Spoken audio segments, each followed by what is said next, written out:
Hello and welcome to another episode of the Agency Leadership Podcast. I'm Chip Griffin. And I'm Jenny Dietrich.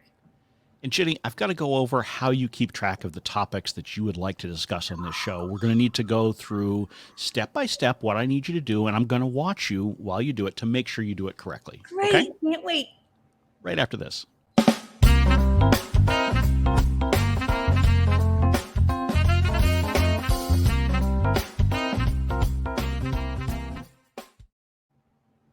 So see, I just don't think that keeping topic ideas on a Post-it note makes sense. I think we've got a shared Google Doc that is the appropriate place for this. And I don't care whether the job gets done well. I don't care whether you've got good ideas for topics and you can use the Post-it to remind. You need to do it my way, exactly my way. Otherwise, I'm going to be unhappy. I really want to flip you off right now. But I'm going to try to think of an appropriate response that's not that. Well, now you know, if you're listening, how your employees feel when you do this to them and you micromanage them, which is the topic for today's show, because we know that most of you will profess not to be micromanagers. And you say, I don't want to micromanage my team. And yet, I think it's fair to say that Jenny and I consistently see you guys micromanaging your teams. Absolutely. Yes. 100%. And it's in the form of things like, oh, well, this document needs a second set of eyes, and then you rewrite the whole thing. Or I don't really trust that person to go to the meeting by themselves, so I'm going to go too. But they can lead the meeting, and I'll just sit in the background. But then you don't actually sit in the background; you take over the meeting. And we see this happen time and time and time again. And then when we see it happen, and people start to leave, employees start to leave, everybody gets upset. Agency owners are upset. Why is my churn so high? Why are people leaving? It's because you're micromanaging them. And people don't like to be micromanaged at all. They don't like to be micromanaged, and it doesn't get you the results that you think it's getting you. Right. What it's causing is extra work to be done, which is causing you stress as the agency owner. It's also eating into your profit margin, because you got two people doing the same piece of work. And if you're going to rewrite what they did, why don't you just write it in the first place? Right. And it creates a bottleneck. So now everything's having to go through you before it can go to the client. And suddenly you're a bottleneck where it's not working. So everything's feeding up through you. If you're going to be revising everything anyway, to your point, why don't you just write it to begin with? And everybody's frustrated. Like I had a conversation with somebody 2 weeks ago, and she said, I never provide my best draft, my best work ever, because I know my boss is going to rewrite it. Correct. And I was like, if that is not the epitome of, and that's what her boss has trained her to do, because in the beginning, she gave her very best work and the boss rewrote it.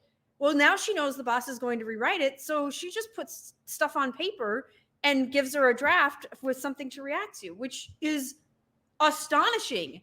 But that's not the employee's fault. It's the agency owner's fault. Right. And if you as the agency owner don't believe that that's happening, think about some of your clients. Think about the clients that you've had that do the same thing, where they rewrite everything. Don't you kind of phone it in at some point once this has happened over and over again? I would be shocked if you didn't. Yeah. I know I have. I know when I've had clients that are just going to do their own thing anyway, I send them enough that they can get started with whatever they're going to do. Yep. Eventually. Well, why are we all wasting our time? Yeah. And it reminds me of the old Seinfeld episode where Kramer is pretending to be movie phone. And so, this is my favorite. If you want to watch movie A, hit 1. If you want to watch movie B, hit 2. And the person's not even hitting any buttons. Why don't you just tell me what movie you want to watch? It's the same thing.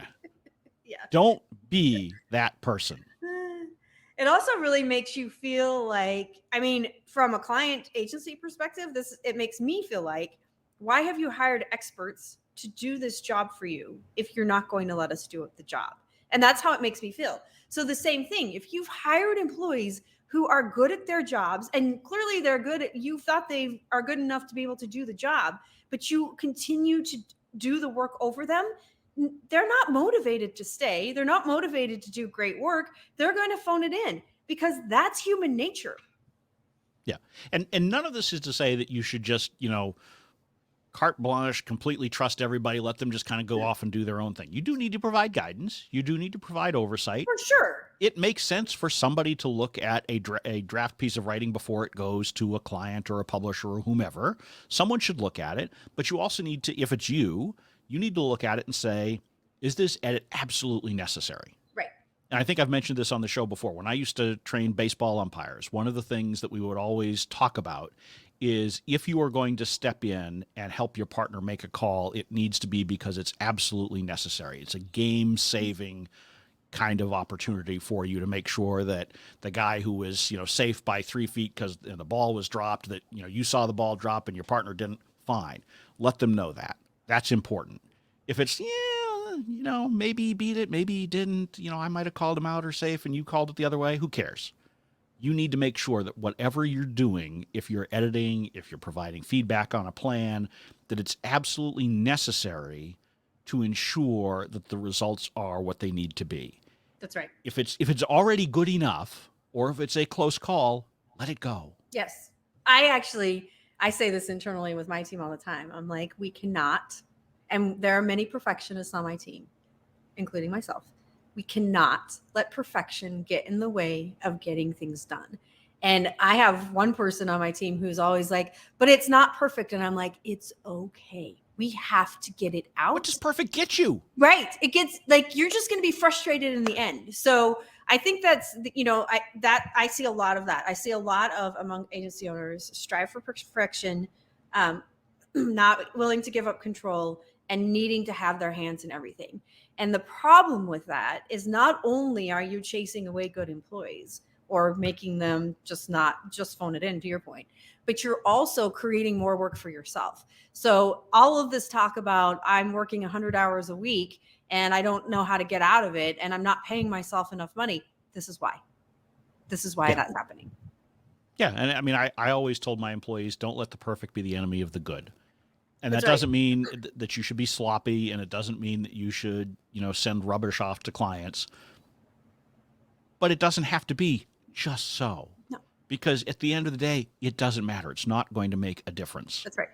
And when I'm talking with an agency owner and they tell me, as you've just outlined, I'm working 100 hours a week, I can't figure out, how to get more time to work on the business. You need to let go. Yeah. And you need to trust the team that you've put in place, whether that's contractors, employees, whatever. You need to trust them to get the job done. And if you don't trust them, replace them. The solution to an employee that you don't trust is not that you micromanage them. It's that you get rid of them. Right. Or you change your mindset. Right. Right. But if you've tried changing your mindset and you still can't trust them, they need to go. Yeah. You're not a charity. Yes, you're not a charity. It's right. Yes. So one of the things that I like to do is certainly with a second set of eyes, make sure there's no typos and grammatical errors for sure. But I always look at stuff and I go, okay, does this hit the strategic goal that we had? And will it get us results? And if those two things are yes, then I'm like, great, go for it. But I also have empowered my team. I don't want to be the bottleneck.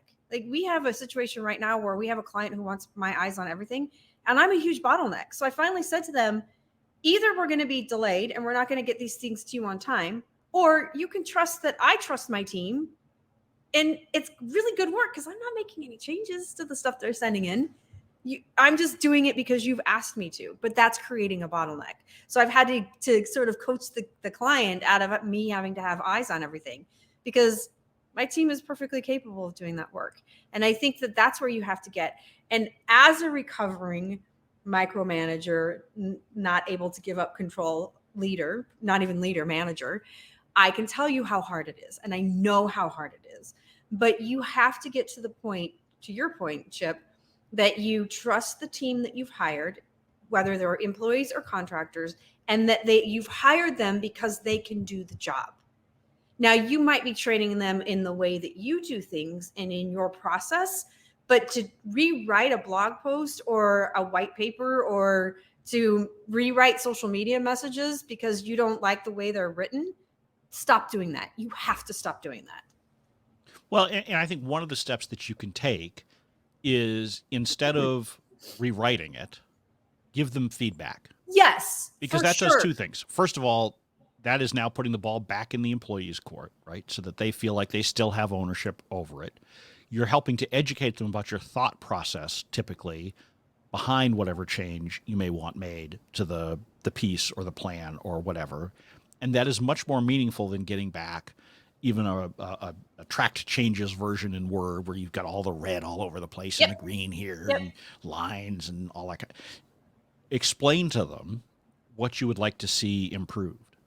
But I think the other thing you need to do is don't focus so much on improvement. You need to let them know where it has fallen short, and that should be your standard. So it's not where you can make it better or help it do a better job of achieving the results that you're trying to get, but instead, is this actually a problem? Does this create a reputational risk? Does it mean that the project might fail? What if it's not of the level of a red flag, you probably should just be ignoring it. Right. Yeah. I do a lot of that because we do a lot of crisis work, and we have situations where just people on my team who don't have the same level of crisis experience will make mistakes that you're like, no, you can't do that. And then explain why. Like, if you do this, then this is what's going to happen. If you do this, then this is what will happen. So we spend a lot of time teaching the younger professionals those kinds of things, but we almost never change, rewrite, or revise things. Almost never. Yeah, and I mean, frequently I will have my agency owner clients, they'll share documents with me for my feedback in my current role. And what I did a few years ago was I would edit them, but now I've taken to just leaving comments in the documents. Yep. I love that. And so by attaching a comment saying, I would do this differently, here's why. Yep. And by putting it in more of a narrative form, is it requiring them to do a little bit more work once they get it back? Yes. Of course. But it's also helping them understand the reasoning. Whereas if I send something that's just been completely edited, they may not know the rationale behind all of it. Right. And even if I flag it with comments to explain my edits, most people just go in there, and once they see that it's been fully edited, they just hit accept all and good, I'm done. Yeah. This is off my plate now. Yep. And so they're not having the opportunity to internalize it. So if you are providing that narrative style feedback instead of blow by blow changes, that will help quite a bit. But it's not just, we focused a lot on editing, but micromanagement takes other forms too. And so, part of it is insisting that you be in the loop on every single thing that someone is doing for a client. Right? You do not need to be copied on every single email that is going to a client, even if you are the lead. No. Which, as an owner, you should try to avoid being the actual lead. But you don't need to see every email. You don't need to have every single step documented in Asana, ClickUp, whatever tool that's being used. Right? If you create so much bureaucracy so that you have vision into something, even if you're not directly touching it, that's still micromanagement. Right. Yeah. And, from my perspective, as long as the job's getting done, as long as I don't have to worry about, did that get done or was that scheduled or what, do your thing. I don't need to know. When we have a problem when it doesn't get done or a deadline is missed or something like that, then we have a problem. But I don't need to know. I don't need to know all the minutia. And I will tell you, I am a recovering person on this kind of stuff because I very much used to. I think most owners are. Yeah. I know it was a habit of mine. I would get right into the weeds. Yeah. It drove people who worked for me nuts. It drives you nuts. And when it's almost like you need to have the experience of being micromanaged to understand, oh, wow, I do this and that's really bad.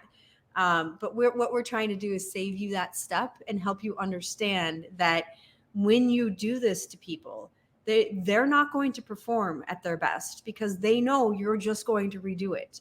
And they are exactly what you said earlier, going to phone it in every time.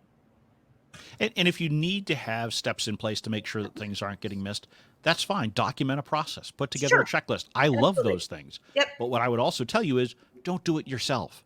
Right. Ask the team member to take the first cut at it. You can then give feedback and say, well, what about this or that step? Did we overlook this? Yep.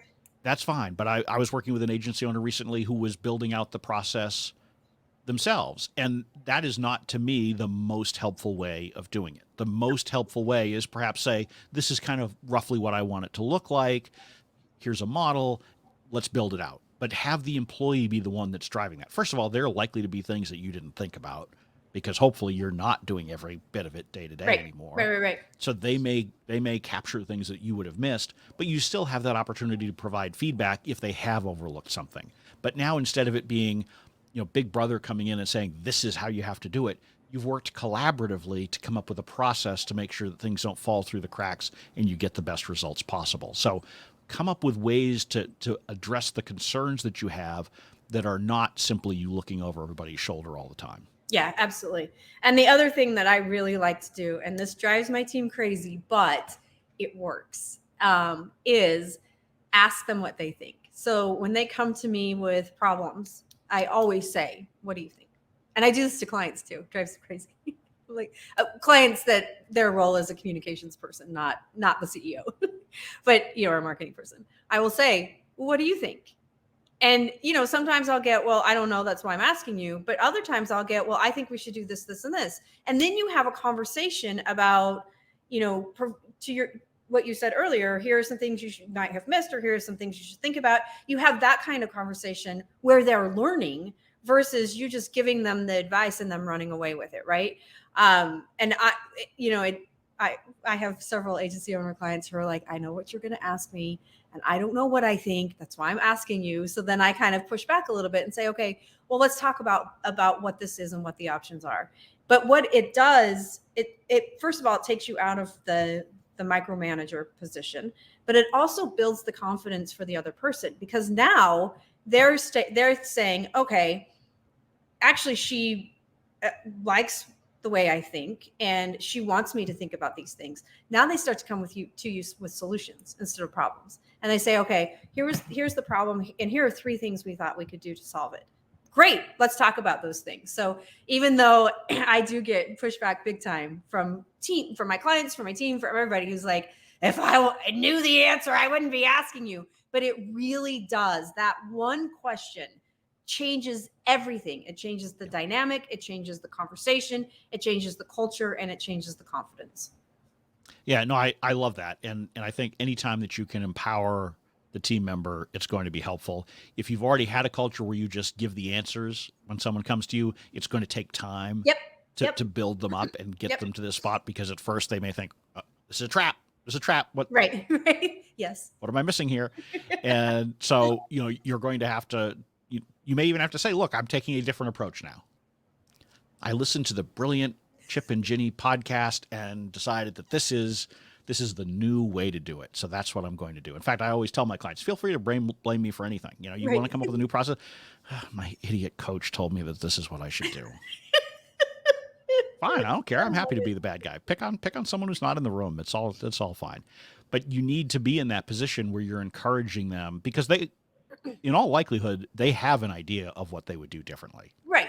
If they don't, that's a problem in and of itself, and probably something that, just like trust, may need to be addressed by changing who you have on your team. Because if they are not capable of coming to you with even the remotest idea of a solution, that is a problem, because they should be able to do that. And so you need to be encouraging that kind of behavior. And what I always told my team members was, look, I don't care if you screw up. I expect there to be mistakes. I just expect that we learn from them. Yep. And so I want you to come to me and say, okay, well, this is how we would do it differently, so that the same thing doesn't happen the same way again. Because that kind of thing just drives me bonkers. For sure. If you cannot find a different way of doing it, you may end up still having a problem. Fine. We'll keep working on it until we come up with a better approach. But you need to empower your team to do that. And one suggestion, if they are reticent to come up with an idea, they just say, I really don't know. That's why I'm asking you. My suggestion would be to say to them, what would you do if I wasn't here? Love it. If I wasn't here today or this week, or pick whatever time frame is appropriate to force them into a decision, how would they solve it? And so that can often help them to figure out, oh, okay, this is what I would have done if I had, because they would do something. Presumably they wouldn't just sit there and watch the whole house burn down. Right. Presumably they would do something. And so that can be a good way to shake something loose. Yeah. And the last thing I will say on this is, when you start to do this, it's incredibly challenging for you, Sure. because you're accustomed to giving advice and you're accustomed to telling them what to do. And so it's a big shift for you as well. And you have to make a concerted effort. So like we talked about a few weeks ago, where you have a Post-it note on your computer screen that says, what do you need from me? So that you're always asking your team what they need from you. Same thing here. Remember to always ask, what do you think? And it's a habit you have to create. So it's not something that just will magically happen overnight. You have to do it over and over and over again for 6 to 8 weeks consistently before it becomes sort of part of your routine. And even still, then there will be times where you're just like, start to blurt out the answer or the feedback or the advice, and you have to stop. You'll have to actually stop yourself and say, what do you think?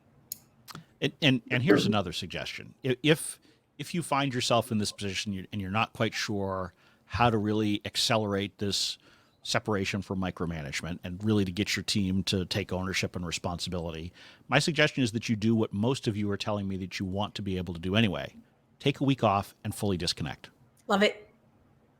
Just go away. Yep. Love it. Or don't, but just unplug your computer for a week. Yep. Love it. Ignore your email completely. Yep.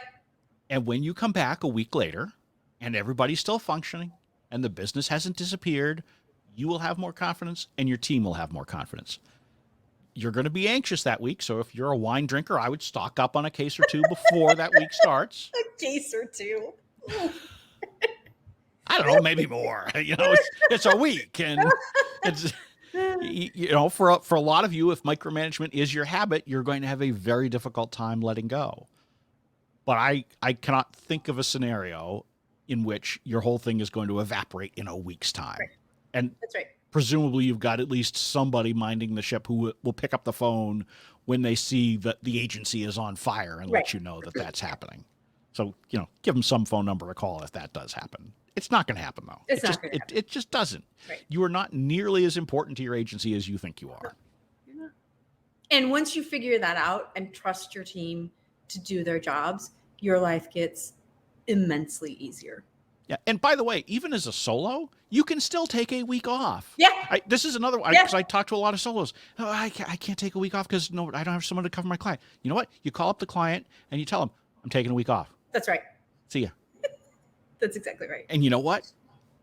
There's not a client in the world, as long as you don't pick the week that they've got some big event going on or something like that, or you do it in the middle of a crisis or whatever the kind of work is.